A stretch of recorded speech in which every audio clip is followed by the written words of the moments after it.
നമസ്കാരം. ഇന്ന് 12 വർഷമായി കിട്ടിയിട്ടില്ല. ഞങ്ങൾ 12 വരെ കൊച്ചി വീട്ടിൽ കിടക്കാൻ ഇതുവരെ ഒരു വീട്ടിനറിയുമ്പോൾ ഞാൻ കിട്ടിയിട്ടില്ല. ഈ പ്രാവശ്യം എല്ലാ പ്രാവശ്യം ഞങ്ങൾ നിങ്ങൾക്ക് കൂടെ എത്തി വന്നത് വോട്ട് എല്ലാ പ്രാവശ്യം ഞങ്ങൾ നിങ്ങൾക്കാണ് സ്ഥാനത്തിന് വരെ ചെയ്യുന്നത്. പക്ഷേ ഞങ്ങൾക്ക് ഇതുവരെ ഒരു പുരോഗമനം കിട്ടാനില്ല. 12 വരെ കൊച്ചി വീട്ടിൽ കിടക്കുന്നത് നിയമാനുസരണം എല്ലാവരും വീണ് അർഹത ഇല്ലാത്തവരും കൊടുത്ത് അർഹതയുള്ളവരെ കിട്ടിയിട്ടില്ല. ഈ സാർട്ടോസ് 12 വർഷത്തിൽ കൂടുതലായി ഇതുവരെ ഞങ്ങൾ അവിടെ കയറി പ്രവർത്തിക്കുക. ഈ 12 വർഷങ്ങൾ ഞങ്ങൾ വീട്ടിലാണ് മാളിറക്കുന്നത്. ഇതുകൊണ്ടാണ് ഇവിടെ ചെയ്യുന്നത്. ഈ വാർഡ് മാർക്കറ്റ് വാർഡ് സഹാവെ പാർട്ടിമായിരുന്നാലും നിങ്ങളൊന്നും മുൻകെടുക്കാതെ നടക്കില്ലല്ലോ. മനസ്സിലായ സഹായം നമ്മൾ എന്തായിരുന്നാലും നിങ്ങൾ മുൻകൈ എടുത്താലേ നടക്കുള്ളൂ.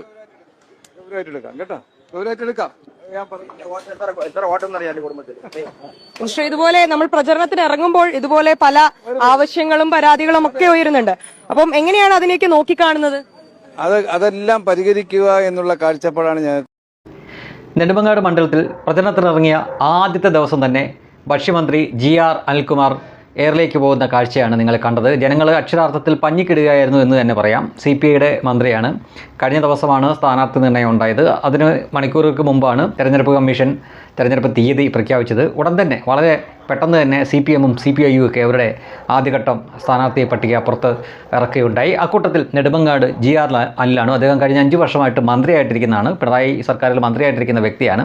തീർച്ചയായിട്ടും നെടുമങ്ങാടൊക്കെ സുപരിചിതനായിട്ടുള്ള ഒരു വ്യക്തി തന്നെയാണ്. പക്ഷേ അപ്പോഴും ഏതാണ്ട് 10-12 അംഗങ്ങളുള്ള ഒരു കുടുംബത്തിന് സ്വന്തമായിട്ട് വീടില്ല. വീടിന് വേണ്ടി അവർ ഒരുപാട് സ്ഥലത്ത് കയറി ഇറങ്ങിയിട്ടുണ്ട്. നിങ്ങളൊക്കെയാണല്ലോ സഹാക്കൾ, നിങ്ങളൊക്കെയല്ലേ ചെയ്തു തരണ്ടേ, പക്ഷേ ഇതുവരെ ചെയ്തു തന്നിട്ടില്ല എന്ന് പരാതി പറയുന്ന ഒരു കുടുംബത്തിൻ്റെ മുന്നിലാണ് ചെന്ന് ചാടിക്കൊടുത്തത്.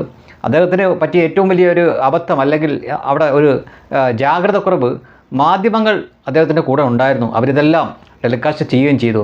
ഇത് മറച്ചു വെക്കാനോ എഡിറ്റ് ചെയ്യാനോ ഒന്നും പറ്റിയില്ല എന്നതാണ്.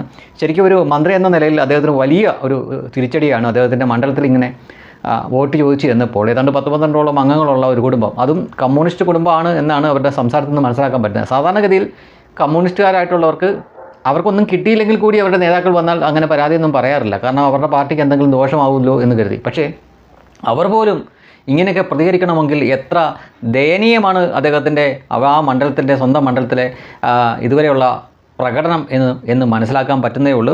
തീർച്ചയായിട്ടും അദ്ദേഹം കഴിഞ്ഞ തവണത്തെ പോലെയൊന്നും എളുപ്പത്തിൽ ജയിച്ചു പോകുമെന്ന് തോന്നുന്നില്ല. കാരണം BJP ഇതിനകം തന്നെ അവരുടെ സ്ഥാനാർത്ഥിയെ പ്രഖ്യാപിച്ചിട്ടുണ്ട്. യുവരാജ് ഗോകുൽ എന്ന ചെറുപ്പക്കാരനാണ് അവിടുത്തെ BJPയുടെ സ്ഥാനാർത്ഥി. കോൺഗ്രസ് ഇതുവരെ അടി കഴിഞ്ഞിട്ടില്ല. ആ അടിയും പിടിയെല്ലാം കഴിഞ്ഞതിന് ശേഷം മാത്രമേ അവർ സ്ഥാനാർത്ഥികളെ പ്രഖ്യാപിക്കത്തുള്ളൂ. എന്തായാലും നിലവിൽ 2 കൂട്ടർ, അതായത് LDFിലെ CPIയും NDAയിലെ BJPയും സ്ഥാനാർത്ഥികളെ പ്രഖ്യാപിച്ചു കഴിഞ്ഞു. അനിൽകുമാറിന് ആദ്യ ദിവസം കിട്ടിയ ഈ തിരിച്ചടി യുവരാജ് ഗോകുലിന് നേട്ടമാവുമോ എന്നാണ് അറിയാനുള്ളത്. കഴിഞ്ഞ കുറേ കാലമായിട്ട് അദ്ദേഹം അവിടെ ആ മണ്ഡലത്തിൽ നിറഞ്ഞ് തന്നെ പ്രവർത്തിക്കുന്നുണ്ട്.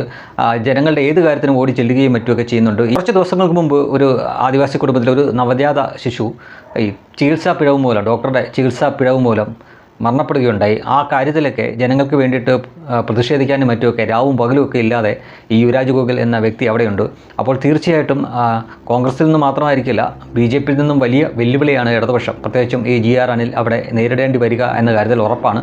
അക്കൂട്ടത്തിൽ അദ്ദേഹത്തിൻ്റെ ആളുകൾ തന്നെ അദ്ദേഹത്തിനെതിരെ പരസ്യമായിട്ട്, അതും ഈ വലിയ വലിയ മാധ്യമങ്ങളുമൊക്കെ ഒരുപാട് ചാനൽ ക്യാമറകളും മൈക്കും ഒക്കെ ആയിട്ട് നിൽക്കുന്ന ആ സമയത്ത് തന്നെയാണ് ഈ പ്രതികരണങ്ങൾ ഉണ്ടാകുന്നത്. ഇത് തീർച്ചയായിട്ടും അദ്ദേഹത്തിൻ്റെ രാഷ്ട്രീയത്തെ തന്നെ ബാധിക്കും, അദ്ദേഹത്തിൻ്റെ ജയത്തെ തന്നെ ബാധിക്കുമെന്ന കാര്യത്തിൽ സംശയമൊന്നുമില്ല.